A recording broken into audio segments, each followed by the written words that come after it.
하나님 말씀 우리 함께 보겠습니다. 주기도문 읽는 마태복음 말씀이죠. 마태복음 6장의 말씀입니다.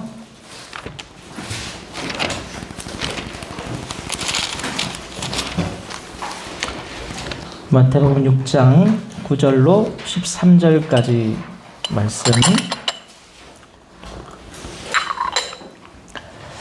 자, 이제 매주마다 읽어서 한 6번을 읽었나요?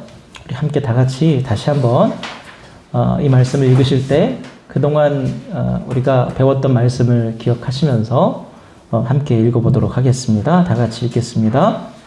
그러므로 너희는 이렇게 기도하라. 하늘에 계신 우리 아버지여, 이름이 거룩히 여김을 받으시오며 나라가 임하시오며 뜻이 하늘에서 이루어진 것 같이 땅에서도 이루어지이다. 오늘 우리에게 일용할 양식을 주시옵고 우리가 우리에게 죄 지은 자를 사하여 준 것 같이 우리 죄를 사하여 주시옵고 우리를 시험에 들게 하지 마시옵고 다만 악에서 구하시옵소서. 나라와 권세와 영광이 아버지께 영원히 있사옵나이다. 아멘. 자, 오늘은 이제 주기도문 강의 5번째 시간입니다. 지난주에 우리가 뜻이 하늘에서 이루어진 것 같이 땅에서 또 이루어지다 라는 부분을 다 마치지 못해서 이제 지난주에 이어서 계속 이 기도문에 대해서 여러분과 말씀을 나누도록 하겠습니다. 더 나은 기도로서 바리새인과 서기관들, 과거 하나님을 섬기던 사람들에 비해서 더 나은 기도가 무엇인가 예수님께서 말씀하시면서 우리에게 주신 기도가 주기도문이다라고 말씀을 드렸어요. 그 중에 이제 하나님 아버지, 하늘에 계신 우리 아버지라고 부르는 것으로 시작한 기도가 그 뒤에 어떤 간구 제목들로 이루어져 있는가를 하나씩 살펴보고 있습니다. 첫 번째 기도 제목이 뭐였죠? 하늘에 계신 우리 아버지, 이름이 거룩히 여김을 받으시오. 그러니까 하나님이 행복하셨으면 좋겠다라는 의미다라고 말씀드렸고요. 두 번째는 나라가 임하시오며, 이 나라라는 것은 하나님의 통치를 말씀드렸어요. 하나님께서 다스리는 모든 사람을 하나님 나라다라고 말씀을 드렸습니다. 우리가 하나님께 다스림을 받는 이상은 우리는 하나님 나라고 하나님 나라 백성이다. 인종과 차별과 계층과 그 모든 것을 초월해서 하나님 말씀을 듣는 자, 하나님 말씀에 컨트롤되는 모든 사람은 하나님 나라다. 자, 이번에는 세 번째 기도 제목으로서 뜻이 하늘에서 이루어진 것 같이 땅에서도 이루어지이다. 아버지의 뜻이, 제가 지난주에 그 원어를 설명하면서 아버지의 뜻이 무엇인지에 대해서 말씀을 드렸어요. 델레마라고 하는 헬라어 원어인데 아버지의 바람과 소원, 그러니까 하나님께서 원하시는 일들이 이루어지는 것을 바로 아버지의 뜻이 이루어진다라는 말의 의미라는 것을 우리는 지난주에 배웠습니다. 그러니까 내 소원, 내가 바라는 거 하나님 도와주세요, 채워주세요가 아니라 하나님께서 원하시는 것이 이루어졌으면 좋겠어요 라고 하는 게 예수님께서 말씀하신 더 나은 기도, 더 온전한 기도라는 거예요. 그러니까 우리는 하나님께서 원하시는 것을 구해야 되는데, 그렇다면 하나님께서 원하시는 것을 어떻게 알 수 있냐는 거예요. 하나님의 뜻. 자, 델레마라는 말이 아버지의 바람과 소원이라고 제가 말씀을 드렸는데, 이 비슷한 의미의 다른 말이 있어요. 영어에 딜레마라는 말이 있거든요. 이게 무슨 뜻이냐면 두 가지 이상 필요한 선택 가운데에서 갈등하게 되는 게 딜레마예요. 예를 들어서 여러분 가장 가벼운 딜레마가 뭐냐면 짜장이냐 짬뽕이냐. 야, 그리고 찍먹이냐 부먹이냐. 예? 그리고 이게 싫어가지고 이제 짬짜면 먹잖아요. 그죠? 예. 그리고 이제 이렇게 가벼운 종류의 딜레마가 있는가 하면 이제 좀 무거운 딜레마도 있습니다. 예를 들어서 내가 어머니가 중병에 걸렸어요. 그래서 어머니를 살려야 되는데 약국에 어머니를 살릴 그 약이 있어요. 약사에게 갔습니다. 제가 지금 돈이 없는데 이 약을 일단은 제게 외상으로 빌려주시면 제가 나중에 꼭 갚겠다. 근데 약사가 굳이 안 된다는 거예요. 끝까지. 그럴 때 여러분 어떻게 하시겠습니까? 약사의 말을 듣고 돌아가서 어머니가 돌아가실 때까지 지켜보실 겁니까? 아니면 약을 훔쳐서라도 어머니를 고치고 볼 겁니까? 이거를 도덕적 딜레마라고 합니다. 어머니를 부모에게 효도하는 것이 먼저냐? 아니면 도둑질을 하지 않는 것이 먼저냐? 이것이 딜레마라는 거죠. 자, 하나님의 뜻, 딜레마라고 하는데 이것을 생각하시면서 이해해 보면 좋아요. 기독교 신앙에서 기도의 가장 큰 핵심이자 난제가 바로 어떻게 하나님의 뜻을 이룰 것이냐예요. 왜냐하면 하나님이 원하시는 일이 꼭 내가 원하는 일이 아닐 경우가 대부분이에요. 그렇죠? 나는 하나님 이걸 해주세요 그러는데 하나님 생각은 달라요. 대부분 그래요. 그러다 보니까 여러분 딜레마가 있는 거예요. 신앙의 딜레마가 있는 거예요. 내가 원하는 것과 하나님이 원하는 것과 일치하지 않기 때문에 그 간극을 어떻게 좁히는가. 그러면 어떻게 하나님께서 원하시는 것을 알 수 있고 그것을 내가 동의하고 구할 수 있는가. 이게 우리 신앙의 가장 큰 문제라는 거예요. 그래서 믿음이 성장한다는 것은 다른 게 아닙니다. 나의 뜻과 하나님의 뜻이 일치해 가는 것이 성장해 가는 거예요. 하나님께서 원하시는 것과 내가 원하는 것이 굉장히 동떨어져 있다가 점점 거리가 좁혀지는 게 믿음이 성장한다는 의미라는 거예요. 그래서 540장 찬송을 보면 어떻게 되어 있죠? 나의 품은 뜻 주의 뜻같이 되게 하여 주소서. 오늘 아까 찬송 부르셨죠? 그냥 박수 신나게 박수 치면서 뭐 가사가 뭔지 그냥 막 때려 불러. 이게 얼마나 어려운 기도인지 아세요? 찬송 여러분 그렇게 부르셨는데 진짜 아멘이냐고요. 정말 내가 품은 뜻이 주님의 뜻같이 되게 하여 주소서. 굉장히 어려운 기도인데 그 찬송을 그냥 신나게 불렀지만 현실에 맞닥뜨리면 정말 신날 수 있느냐는 거죠. 그래서 기도는요, 내가 원하는 것을 이루는 것이 기도가 아니라 하나님의 뜻이 이루어지기를 원하는 것이 기도예요. 그러니까 하나님께서 이루실 일을 나도 원하는 게 진정한 성도의 기도라는 거, 소원이라는 거예요. 하나님의 소원이 내 소원이 되는 거. 그러려면 여러분 뭐가 선행되어야 되는가? 하나님하고 내가 친해야 돼요. 내가 하나님이 너무 좋아야 돼요. 우리 학생들이 여러분 연예인들이 되게 좋아하잖아요. 그 연예인들이 어떤 음식을 좋아하는지 뭘 하는지 다 알아요. 그리고 자기도 그걸 좋아해요. 우리 오빠가 신혜 오빠야? 우리 오빠가 그거 좋아하는데 그러면 막 그거 사가지고 막 선물도 하고 그걸 지가 먹기도 하고 그러잖아요.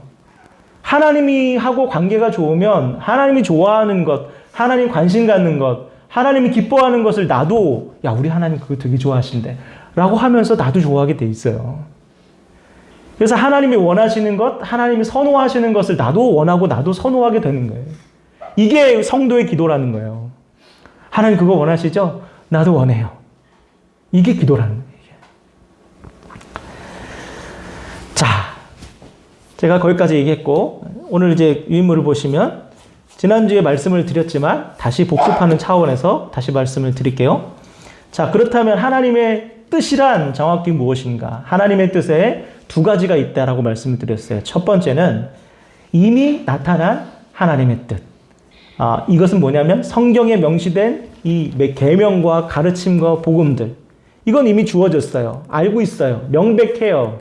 하나님께서 형제 사랑하라고 하신 건 명백해요. 하나님의 뜻이에요. 그죠? 부모를 공경하라고 하는 것 명백한 하나님의 뜻이에요. 이미 알려진 하나님의 뜻이라는 거예요. 자, 그리고 감춰진 하나님의 뜻이 있어요. 우리가 정말 궁금해하고 알고 싶어하는 거. 기도할 때마다 나와서 하나님 알려주세요 하는 게 지금 여러분이 얘기하는 하나님의 뜻이라고요.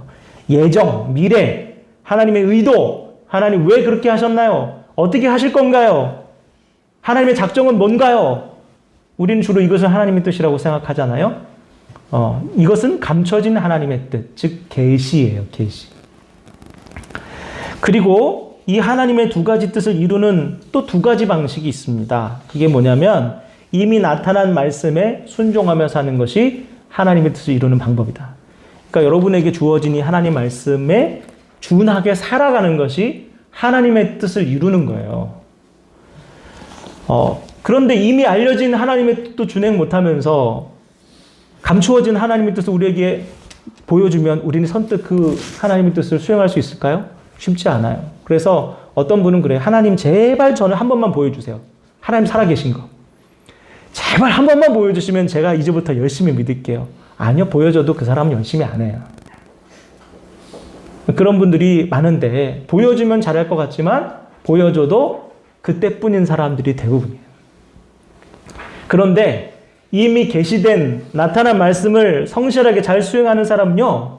하나님께서 환상을 영적인 것을 보여주시든 안 보여주시든 모든 하나님의 뜻을 잘 수행해요. 그러니까 중요한 것은 영적인 것, 신비한 것을 우리가 경험하고 체험하는 것보다 지금 명백한 하나님의 뜻을 내가 잘 수행하고 있는가. 그게 1차적으로 그렇게 중요한 거예요. 자, 그래서 나타난 하나님 말씀에 순종하며 사는 것, 그리고 또 한 가지는 하나님의 뜻을 수용하며 살아가는 것. 그게 뭐냐면 믿고 맡기는 거예요. 하나님께서 내 삶을 선하게 인도하실 거야. 하나님께서 궁극적으로 나를 온전한 곳으로 인도하고 계실 거야. 그걸 믿고 맡기는 거예요. 그래서 하나님의 큰 그림이란 선하신 뜻 안에서 내가 때로는 어려움이 있고 고난이 있고 넘어짐이 있어도 궁극적으로는 하나님께서 나를 선하게 온전하게 해주실 것이다. 그걸 믿고 오늘 하루를 맡겨버리는 것. 그게 바로 하나님의 뜻을 이루는 방법이라는 거예요. 예를 들었어요. 제가 요셉의 예를 들었죠. 요셉이 자기 형제들에게 팔려서 노예 생활을 했잖아요. 그 노예 생활 중에 요셉이 하나님께서 나한테 꿈을 보여주셔놓고 나를 이렇게 노예로 팔게 했어. 형제들에게 팔리게 했어. 이건 뭐야? 나도 이제 막 살아. 이렇게 안 살았다는 거예요. 왜 하나님께서 나를 노예로 보내셨는지 모르겠지만 그건 아직 모르겠어. 그렇지만 이미 알고 있는 게 있어. 그게 뭐냐면 나는 하나님 앞에 거룩히 살아야 될 사람이야. 분명한 건 한 가지 사실은 있어요. 그리고 요셉은 그 한 가지 사실을 붙들며 살았어요. 그래서 보디발의 아내가 자기를 유혹할 때 내가 하나님 앞에서 어찌 득죄하리요? 라고 하면서 지금 알고 있는 하나님의 뜻을 순종했어요. 그런데 어떤 일이 벌어졌나요? 감옥에 들어갔어요.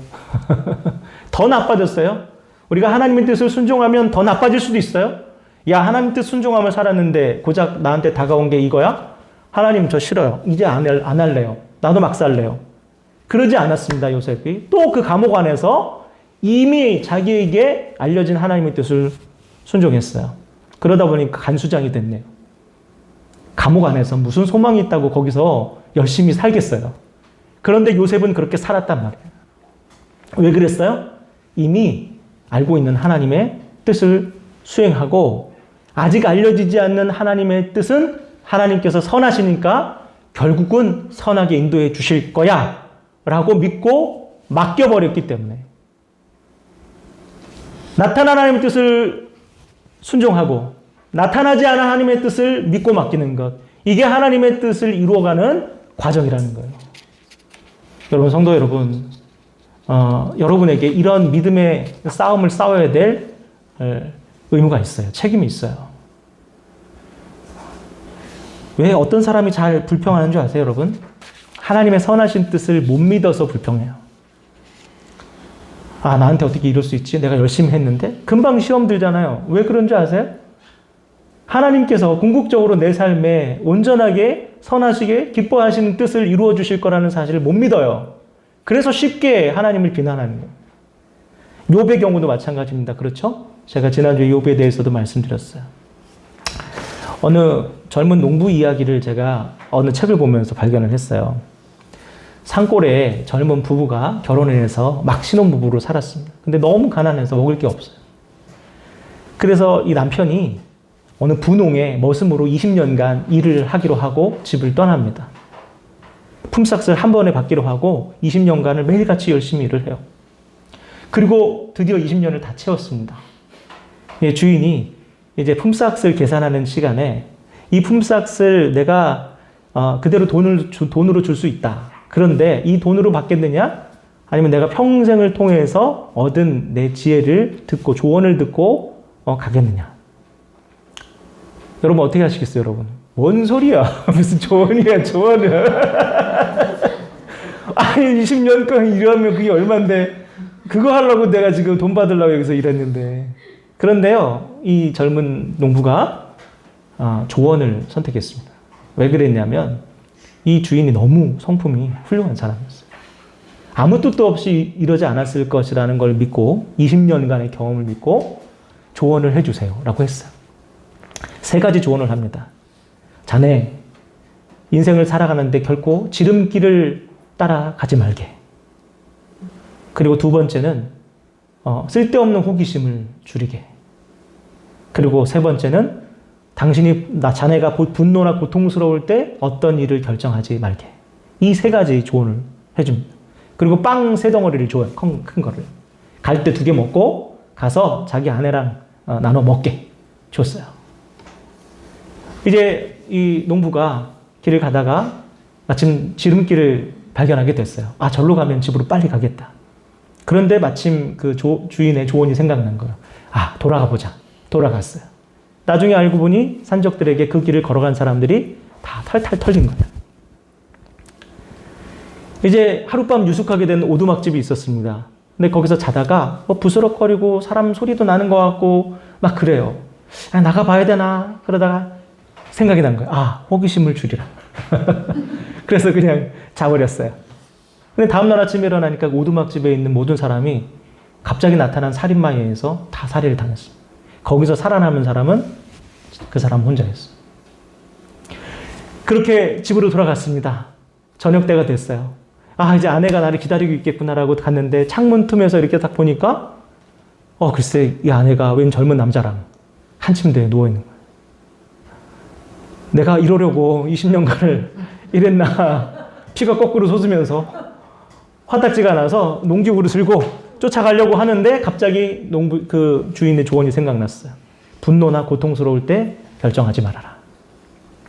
그래서 참고 아내를 깨웠습니다. 들어가서. 자초지종을 들어보니 깜짝 놀랐어요. 아내가 자기하고 이제 헤어지기 전에 임신을 했던 거예요. 그 아이가 태어나서 자란 게 그 젊은 남자였던 거예요. 아들하고 같이 있었다. 여러분 농기구 들고 때려 죽였으면 예. 이 주인의 조언을 듣고 이제 빵 커다란 하나 남았잖아요. 그걸 먹으려고 이제 빵을 딱 쪼갰는데 그 안에 뭐가 나와요? 금덩이가 나왔어요. 여러분 주인의 조언처럼 우리도 인생길을 살아가면서 하나님의 말씀을 조언 삼아 살아가야 합니다. 때로는 힘들고 어렵고 이렇게 살면 되지 저렇게 굳이 사나 라고 하지만 우리가 하나님 말씀에 의지하고 살아갈 때 이 젊은 농부와 같이 인생을 성공적으로 살아갈 수 있어요. 그리고 실수하지 않고 하나님의 뜻 가운데 살아갈 때 결국 그 선하신 하나님의 뜻과 계획 속에서 우리가 참된 인생을 살아갈 수 있는 것이죠. 그게 바로 하나님의 뜻을 따라 살아가는 사람의 인생이에요. 여러분도 그와 같은 인생을 사시기를 주님의 이름으로 축원합니다. 자, 그렇다면 우리의 본보기가 있어요. 모델이 좀 있어야겠죠. 하나님께 순종한 사람들, 대표적인 대상이 누구인가? 제가 먼저 소개를 드리는 것은 지난주에 말씀을 드렸어요. 하늘의 천사. 시편 103편 보면 천사에 대한 언급이 있어요. 근데 이걸 쭉 읽진 않겠습니다. 지난번에 읽었어요. 이 천사들은 하늘에서 하나님께서 하시고자 하는 일들을 수행하고 돕는 사람들이에요. 그리고 하나님의 뜻을 사람들에게 전달하기도 하고 또 하나님께서 심판하시거나 할 때 직접 내려가서 심판을 수행하기도 합니다. 그런데 하나님께 질문하지 않아요. 천사들은. 하나님 왜 제게 이런 명령을 내리셨습니까? 라고 반론하거나 하나님께 질문할 수 없는 존재들이 바로 천사입니다. 우리 인간만 하나님 저한테 왜 그러셔요? 이렇게 얘기해요. 천사들은 절대 그런 얘기를 안 합니다. 하라는 대로 해요. 그래서 하늘에서 뜻이 이룬 것 같이 하늘이라는 것은 하나님의 다스림이 완벽하게 이루어진 것을 얘기해요. 그러면 땅은 어떨까요? 아직 하나님의 다스림이 아직 이루어지지 않았어요. 아직 말 안 들어요, 우리는. 하나님 말씀이 아직 안 통해요. 내 인생 하나도 아직 이루어지지 않았어요. 그래서 땅에서도 이루어지게 하소서 우린 기도해야 되는 거예요. 이 제가 톨스토이의 사람은 무엇으로 사는가라는 소설을 지난번에 소개해드렸어요. 원래 천사는 하나님께 저항할 수 없지만 딱 한 번 이 소설 속에서는 저항을 하네요. 이제 아이를 낳은 아버지를 잃은 쌍둥이 엄마가 애를 막 낳았는데 천사에게 가서 이 엄마의 영혼을 가지고 오라고 해요. 근데 갔는데 너무 불쌍한 거예요. 천사가. 천사는 이유를 따지지 않고 수행해야 됨에도 불구하고 그 영혼을 거두지 않았습니다. 그리고 다른 천사가 영혼을 거두고 이 천사는 그 일로 인해서 징계를 받아서 날개를 다 잃고 땅으로 벌거벗은 채 쫓겨납니다. 거기서 하나님의 뜻을 발견해요. 그리고 나중에 그 쌍둥이 아이들을 만납니다. 그리고 하나님께서 왜 그 쌍둥이 아이들의 어머니 영혼을 거두어 가셨는지를 깨닫게 돼요. 그리고 궁극적으로 하나님의 뜻은 항상 선하시고 온전하시고 완벽하시다라는 사실을 깨닫게 되죠. 여러분, 우리는 하나님의 선하신 계획을 믿고 순종해야 되는 거예요. 그게 성도예요. 우리의 인생에 굴곡이 있잖아요. 내려갈 때는 하나님 저 못 믿겠어요. 하나님 있다면 그러실 수 없어요. 올라갈 때는 하나님 찬양합니다. 기뻐요. 누가 못해요, 그거를.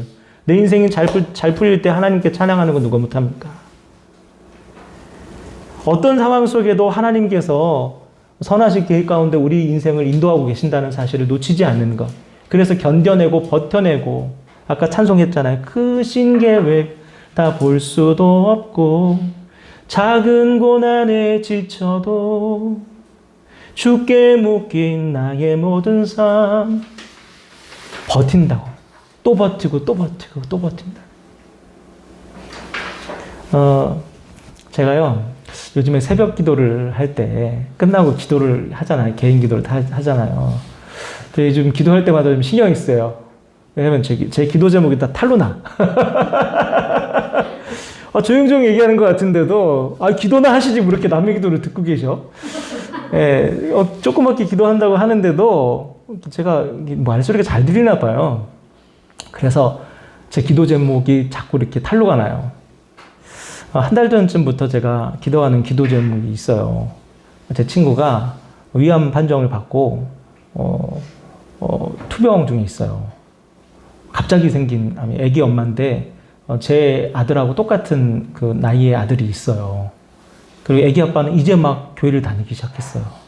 워낙 완고한 분이고, 어머니는, 그 시어머니는 불자예요. 그 어려운 집에서 신앙생활 바닥바닥 하면서 끝까지 버텨가면서 그렇게 아들하고 아빠를 최근에 전도했어요. 근데 갑자기 위암 판정을 받은 거예요. 제가 너무 속상하더라고요. 너무 속상했어요. 근데 그 친구가 저한테 뭐라고 하냐면, 나는 괜찮아. 하나님께서 선한 계획을 갖고 계실 거라고 난 믿어. 그래서 죽어도 괜찮아. 하나님께서 뜻이라면 어쩔 수 없지 않니? 그렇지만 이렇게 끝날 것 같지는 않아. 하나님께서 뭔가 계획하신 바가 있을 것 같아. 그러면서 오히려 저를 위로해 주는 거예요. 저는 이만큼 나왔어요. 목사인데. 야, 그래도, 난 속상해. 넌 그렇게 얘기해도 나는 속상하다. 그러면서 이제 아침마다 기도를 했는데, 알 사람은 다 알더라고요. 너무, 이게 바로 성도의 믿음과 성도의 기도가 아닌가요? 하나님께서 내 삶을 붙들고 계시고, 결국 선하게 인도하실 거라는 것. 우리 결국이 절망이 아니라, 비참함이 아니라, 승리라는 사실을 끝까지 믿어내고 버텨내는 게 우리 성도의 믿음의 싸움이고, 또 그를 위해서 기도하는 것이 우리 성도의 기도라는 거. 여러분 이거 기억하시고, 여러분 삶에 굴곡이 있더라도 여러분 내려갈 때 여러분 범죄하지 마시고 하나님을 굳게 믿고 하나님의 선하신, 우리를 향한 선하신 하나님의 계획과 의도를 믿고 끝까지 승리하셨으면 좋겠어요. 로마서 12장 2절 말씀을 한번 읽어볼게요. 읽어보겠습니다. 12장 2절 시작. 너희는 이 세대를 본받지 말고 오직 마음을 새롭게 함으로 변화를 받아 하나님이 선하시고 기뻐하시고 온전하신 뜻이 무엇인지 분별하도록 하라. 아멘. 제가 굉장히 좋아하는 말씀이에요. 뭐라고 하세요? 하나님의 선하시고 기뻐하시고 온전하신 뜻. 이게 뭐냐면요, 여러분을 향한 하나님의 뜻이에요. 여러분 각자를 향한 하나님의 뜻은 언제나 선하시고 언제나 기뻐하실 방향이고 언제나 온전하신 방향이라는 거예요. 그러니까 여러분들이 오해 안 하셔야 돼요. 너희를 향한 내 마음은 내가 하나니 재앙이 아니라 미래의 소망이다. 이게 하나님 말씀이에요. 그런데 이 세대는 어떻게 생각합니까? 불행이 생기면 나한테 왜 이런 불행이 생겼지? 나는 끝났어. 경제적으로 어려움이 생기면 삶을 포기해요. 관계에 어려움이 생기면 삶을 포기해요. 자꾸 그렇게 이 세대는 그렇게 자기 삶에 불행이 생기면 이것이 끝났다는 신호로 여기고 그냥 끝을 내버려요. 그런데 하나님께서 뭐라고 하시죠? 너희는 그러한 세대를 본받지 말아라. 너희를 향한 나의 뜻은 항상 선하고 항상 온전하고 항상 완벽하다.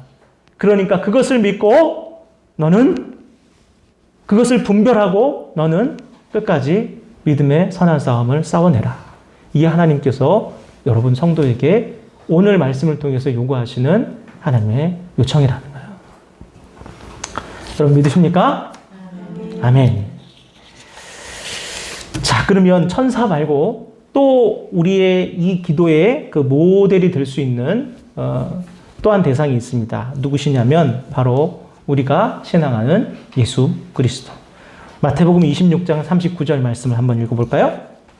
마태복음 26장 39절 시작. 조금 나아가사 얼굴을 땅에 대시고 엎드려 기도하여 이르시되 내 아버지여 만일 할만하시거든 이 잔을 내게서 지나가게 하옵소서. 그러나 나의 원대로 마시옵고 아버지의 원대로 하옵소서 하시고. 아멘. 여러분 이 기도가 유명하죠. 겟세마네의 기도라고 불리는 예수님의 기도입니다.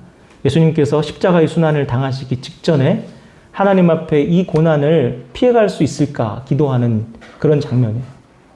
생각해 보세요. 많은 사람들 앞에서 짧은 시간 한순간 무슨 죽는 것도 아니고 긴 시간을 채찍질을 맞고 뺨 맞고 십자가를 지고 손발에 못을 박히고 옆구리에 창을 찔리고 가시관을 찔리고 그렇게 고통스럽게 인간이 겪을 수 있는 가장 한계의 고통을 겪어가며 죽으셔야 돼요. 몇 시간 있으면. 그럼 여러분 같으면 어떤 기도를 하시겠냐고요. 살려달라고 기도하지 않으겠어요? 굳이 내가 이거 해야 됩니까? 그러면 여러분에게 질문하겠습니다. 예수님이 그렇게 죽으실 수밖에 없나요? 그거밖에 선택의 여지가 없나요? 아니에요. 당장이라도 안 죽으셔도 돼요. 왜요? 예수님 우리를 살려야 될 의무가 있나요? 안 살리면 큰일 나나요? 주님 앞에? 그렇지 않아요. 아무런 문제가 없습니다. 거절하셔도 돼요. 그런데 왜 주님은 거절하지 않으셨을까? 말씀 보세요. 이 잔을 내게서 지나가게 하옵소서. 이것이 예수님의 육신의 뜻이에요. 사람으로서의. 그렇지만 결국 마무리를 어떻게 합니까?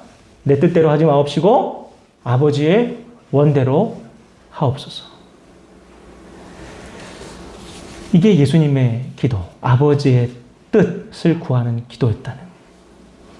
그러면 여러분 아버지의 뜻이 무엇이었습니까? 아버지의 뜻. 십자가를 통해 잃어버린 우리 인간들을 다시 회복하는 것. 그게 아버지의 뜻이에요. 이걸 아버지의 뜻을 누가 수행할 수 있느냐? 바로 율법의 첫째 되는 계명.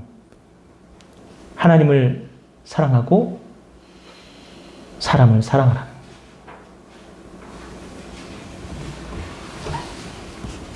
이게 아버지의 뜻이었기에 예수님께서는 그 아버지의 뜻을 받드셨던 거죠.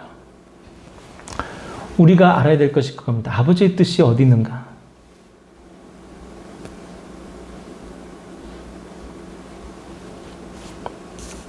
우리의 기도는 바로 아버지의 뜻에 기준하여 해야 되고 그 아버지의 뜻은 항상 사랑에 있어요. 예수님께서 거절할 수 있음에도 불구하고 거절하지 않고 십자가를 지신 이유는 다른 아무런 이유가 없습니다. 단 하나, 사랑. 그래서 그런 말이 있더라고요. 더 사랑하는 사람이 을이라고요. 그 사람 사이에 갑을 관계가 있잖아요. 계약할 때도 많이 사랑하는 사람이 을이래요. 사랑하면 약자가 되는 거죠. 안 그래도 되는데 사랑을 하면 약해지는 거예요. 하나님은 전능하시는 하나님이지만 제가 지난 주일에도 설명했듯이 우리를 사랑하시기에 힘없는 전능자 탕부 하나님 아버지가 되셨다. 그것이 바로 하나님의 뜻이다. 그래서 우리가 하나님의 자녀라면 그 하나님의 뜻을 받들며 살아야 된다. 여러분 말씀을 드리고자 합니다. 자, 그러면 시험이란 그럼 뭘까요? 시험. 여러분 시험 든 사람 보신 적 있으시죠? 시험. 제가 그 예산에서 사역을 할 때 권사투표가 있었어요. 근데 권사투표가 있었는데 좀 되셨어도 될 만한 분이 권사투표에 떨어지셨어요. 그분이 얼마나 속이 상하셨는지 제가 신방 갈 때마다 우시는 거예요. 한 1년 내내. 제가 우리 주한이랑 이제 우리 사모님이랑 같이 데리고 거기서 식당을 하셔가지고 자주 가서 식사를 했거든요. 위로도 해드리고 얼굴도 보고 그러려고. 근데 갈 때마다 제가 밥 먹고 있으면 옆에 이렇게 딱 앉으셔가지고 아휴, 전도사님, 뭐 제가 다 그냥 못나서 그렇죠 그러면서 밥을 끝날 때까지 옆에서 앉아서 계속 막 눈물도 지으시고 막 그러면서 저 상처받았어요, 아파요, 힘들어요. 1년 내내 그러시더라고요. 얼마나 상처가 되시면. 그런데 그분을 보면서 안타까운 마음도 있었어요. 왜 그 마음은 알겠어요. 그렇지만 왜 하나님의 뜻을 물어보지 않으실까? 왜 내가 권사가 되지 않았는지, 하나님께서 어떤 계획을 가지고 계시고 있는지, 또 내가 지금 이미 알고 있는 하나님의 뜻을 잘 수행하고는 있는지 왜 물어보지 않으시고 자꾸 내 삶에 대한 하나님의 처분에 대해서 불복만 할까? 이건 아닌 것 같아요. 아무리 생각해도 이건 아닌 것 같아요.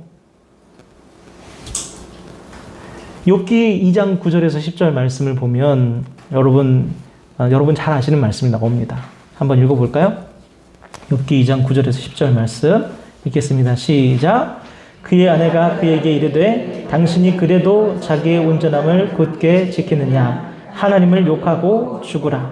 그가 이르되 그대의 말이 한 어리석은 여자의 말 같도다. 우리가 하나님께 복을 받았은즉 화도 같이 아니하겠느냐 하고 이 모든 일에 욥이 입술로 범죄하지 아니하니라. 아멘. 욥의 아내가 얼마나 보다 못하면 그렇게 얘기하겠어요. 뭘 여기까지 와서 하나님 타령이냐. 너 다 잃지 않았느냐. 지금 집안 꼴이 엉망이고 당신까지 병 얻어서 이 꼴인데 무슨 하나님이 무슨 뭐 주신 것도 하나님이고 거두신 것도 하나님 타령을 하느냐. 차라리 그냥 하나님 욕하고 죽어라 그냥. 얼마나 속상하면 그랬겠어요. 여러분 속상하면 그럴 수 있어요. 시험 당하면 그렇게 얘기할 수 있어요. 그래서 시험 당한 사람의 특징이 바로 입술로 범죄하는 거예요. 그러니까 불평하고 불만하고 짜증내고 남을 비난하고 뒷담화하는 게 바로 이 시험 당한 사람의 전형적인 특징이에요. 그러니까 여러분 이해하고 들으세요. 누군가가 막 누구를 흉봐요. 이거는 그랬고 저거는 그랬고 그러고 여러분 옆에서 누군가 흉보거든. 그냥 생각하시면 돼요. 아, 이분이 아프구나. 지금 시험 들었구나. 고통스럽구나. 그리고 그분을 위해서 기도해 주세요. 되게 중요해요, 그게. 시험 들어서 그래요. 시험 당한 자의 특징, 입술로 범죄한다. 여러분도 돌이켜 보세요. 내가 하나님께서 내게 하신 처분에 불복하고 있는가? 납득하지 못하고 있는가? 수용하고 있는가? 납득하지 못하면 시험이고, 납득하면 믿음이고, 은혜예요. 자, 그리고 두 번째, 우리가 시험당하는 이유가 있어요. 그게 뭐냐면, 내 뜻과 하나님의 뜻이 갈등하는 것. 그게 바로 시험의 이유예요. 로마서 7장 21절에서 23절 말씀, 우리 한번 읽어보겠습니다. 읽겠습니다. 시작. 그러므로 내가 한 법을 깨달았노니, 곧 선을 행하기 원하는 나에게 악이 함께 있는 것이로다. 내 속 사람으로는 하나님의 법을 즐거워하되 내 지체 속에서 한 다른 법이 내 마음의 법과 싸워 내 지체 속에 있는 죄의 법으로 나를 사로잡는 것을 보는도다. 아멘. 여러분, 우리는 육신을 가지고 있어서 아직 죄로부터 완전히 해방되지 못했어요. 죽는 순간까지 우리는 유혹받아요. 그래서 영적 전쟁, 영적 싸움이라는 말이 생겨나는 거예요. 이 싸움에서 우리가 항상 승리를 해야 되는데 이게 굉장히 어려운 일이거든요. 그래서 시험을 당한다는 건 이 내적 싸움에서 번번이 깨지는 게 시험 당하는 거예요. 하나님께서 뭘 원하시는지 알지만 그것을 해내는 거에 실패하면 시험이 오는 거예요, 자꾸만. 그렇다면 어떻게 우리가 이 시험을 이길 수 있냐? 제가 말씀드렸듯이 성령, 여러분 안에 있는 성령 하나님을 의지하는 것. 그것밖에 없어요. 그리고 성령 하나님을 의지할 수 있는 유일한 창구와 통로는 말씀을 묵상하고 기도하는 것밖에 없어요. 기도 외에는 그런 역사가 일어날 수 없어요. 그래서 기도하는 거예요, 여러분. 우리가 죄를 스스로 이길 수 없기 때문에 기도하는 거예요. 성령님께 의탁하는 거예요. 그러니까 새벽에 피곤한데 뭐 하려고 기도를 자꾸 하라고 그래. 그냥 우리 목사님은 그냥 기도 잔소리 그냥. 왜 하냐고요? 안 하면 지니까. 그래서 다음 주 주일날 여러분 얼굴 보면 알아요. 여러분이 지고 왔는지 이기고 왔는지. 이기고 온 사람은 생각해서 목사님 안녕하세요 막 그러는데 지고 온 사람은 이렇게 해요. 집에 갈 때도 이기고 간 사람은 다음 주에 봬요 그러는데 지는 사람은 이렇게 다른 내가 악수하고 있을 때 글로 뒤로 빠져나가 이렇게. 몇 번 봤어요. 네. 악수는 하고 가세요. 아무튼 여러분, 우리는 영적 승리를 해나가야 됩니다. 지는 것도 습관입니다. 자꾸 저버릇하면 그것도 습관이 돼요. 그리고 맨날 주님 앞에서 찔찔찔찔 짜다가 나중에 찔찔 짜는 것도 지겨워져요. 그러면 겨우겨우 그냥 호흡만 붙여서 겨우겨우 구원만 받는 거예요. 사명, 복음, 전도 아무것도 못하고 그냥 평생 찔찔 짜다가 자기 혼자 겨우 구원받아서 여러분 그렇게 무기력하게 살면 안 되겠잖아요. 그죠? 그렇다면 여러분 땅에서도 이루어지이다. 이게 사실 진짜 기도거든요. 막판에.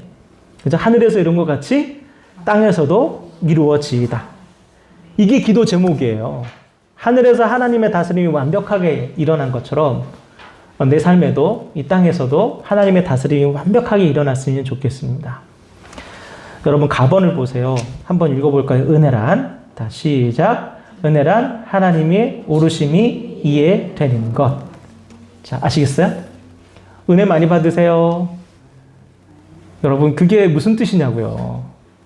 은혜 충만하셨어요? 뭐 은혜 받으셨어요? 무슨 뜻이냐고요? 오늘 은혜 받으러 가야지. 무슨 뜻이냐고요? 은혜 받는다는 말은 다른 게 아니에요. 하나님이 내 삶에 옳은 일을 행하셨다는 걸 이해를 하는 게 은혜예요. 내가 불행해도 내가 지금 어려운 일을 당했어도 하나님이 내 삶에 옳은 일을 하셨다는 것을 이해하는 것이 은혜라고요. 이게 얼마나 어려운 일이에요, 여러분. 그래서 말씀을 찾아보겠습니다. 로마서 8장 28절 보여주세요. 함께 읽겠습니다. 시작.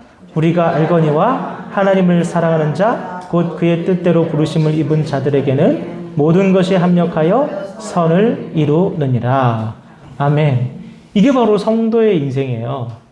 그러니까 성도의 인생에는 좋은 일만, 평탄한 일만, 괜찮은 일만 계속해서 연속해서 행운이 팍팍 터지듯이 막 생기는 게 아니고 좋은 일이든 나쁜 일이든 어려운 일이든 형통한 일이든 상관없이 그 모든 일들이 다 하나님께서 우리 성도들을 선하게 인도하시기 위한 하나님의 완벽한 과정. 실수하지 않으시는 하나님의 우리 인생을 인도하시는 과정이다. 여러분, 이것을 고백하는 게 성도의 기도라는 거예요.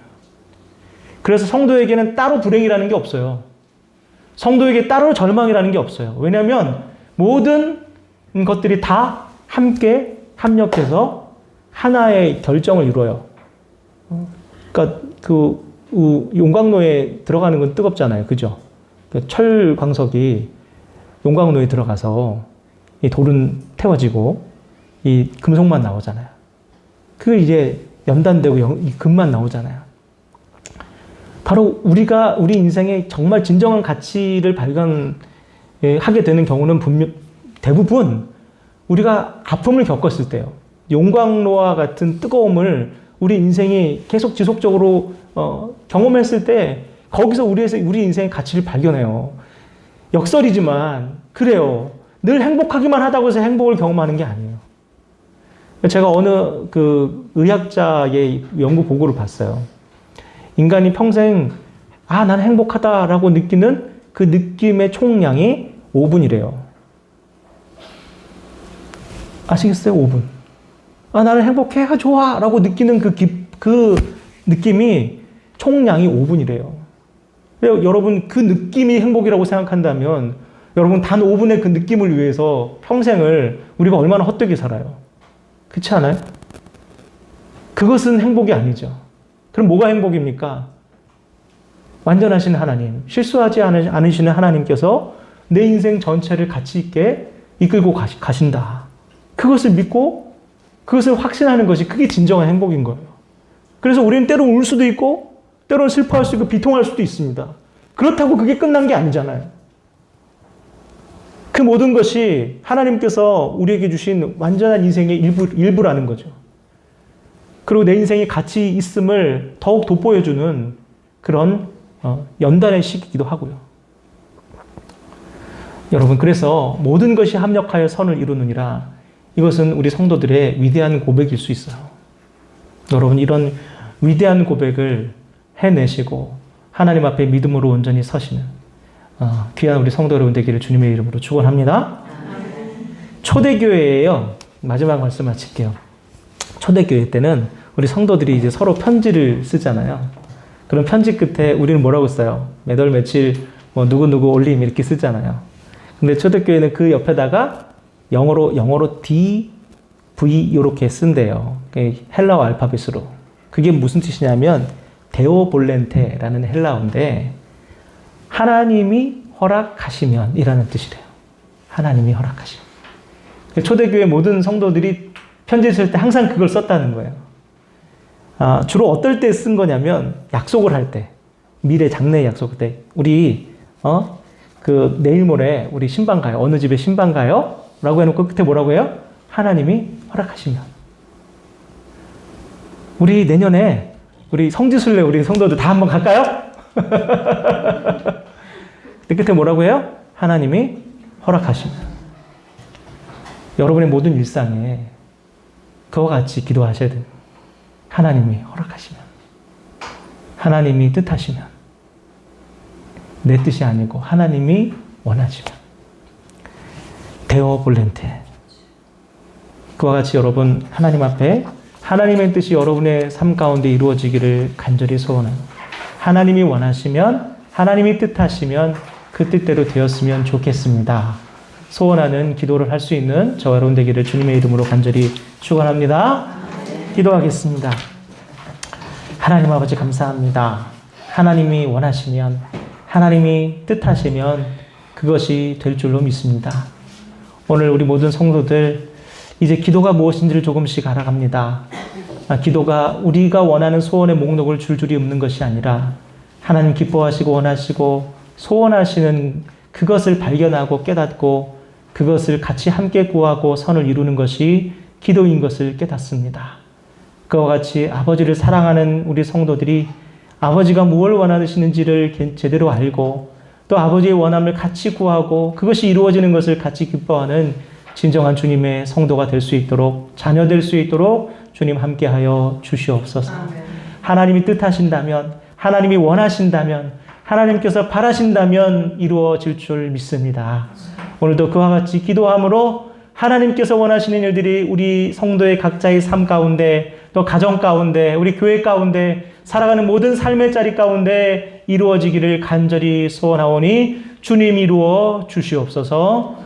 예수님의 이름으로 기도드립니다. 아멘. 우리 찬양 할까요? 네, 은혜 우리 찬양하겠습니다.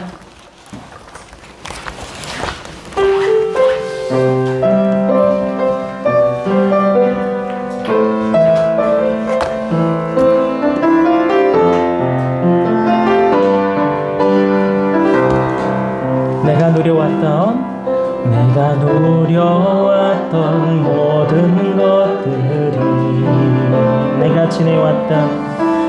지내왔던 모든 시간이 내가 걸어왔던 모든 순간이 당연한 것 아니라 은혜였어. 아침 해가 뜨고 저녁에 노을 봄의 꽃향기와 가을의 열매 변하는 계절의 모든 순간이 당연한 것 아니라 은혜였어. 모든 것이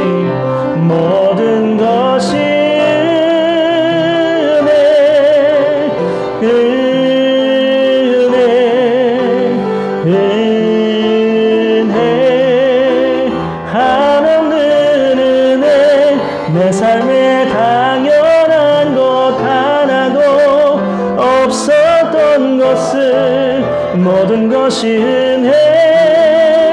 은혜였어.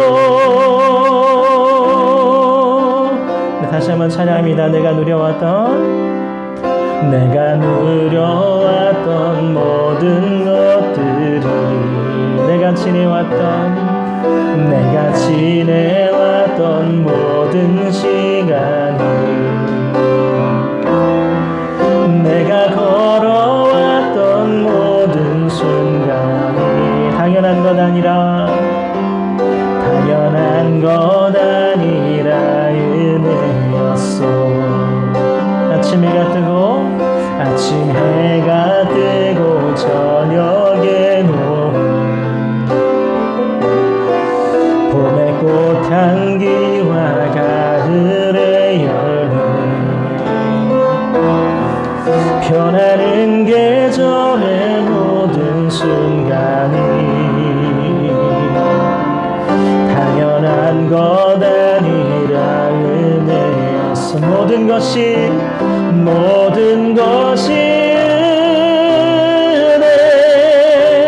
은혜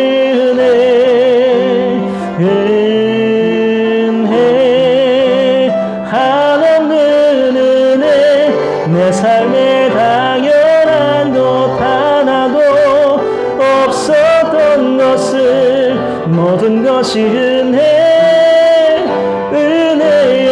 모든 것이